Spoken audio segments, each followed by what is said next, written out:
Friends, आज हम लोग स्टार्ट करने वाले हैं first topic state and capital. First Himachal Pradesh capital Shimla, second Uttarakhand capital Dehradun, third Uttar Pradesh capital Lucknow, fourth Bihar capital Patna, fifth Jharkhand capital Ranchi, sixth Odisha capital Bhubaneswar, seventh Chhattisgarh capital Raipur, eight Madhya Pradesh capital Bhopal, 9 Maharashtra capital Mumbai, Karnataka capital Bengaluru, 11 Kerala capital Thiruvananthapuram, 12 Tamil Nadu capital Chennai,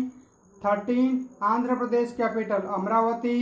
14 Telangana capital Hyderabad, 15 Goa capital Panaji, 16 Rajasthan capital Jaipur, 17 Gujarat capital Gandhinagar, Haryana capital Chandigarh, 19 Punjab capital Chandigarh, 12 Sikkim capital Gangtok, 21 Assam capital Dispur, 22 Meghalaya capital Shillong,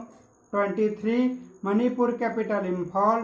24 Arunachal Pradesh Itanagar, 25 Nagaland capital Kohima, Mizoram capital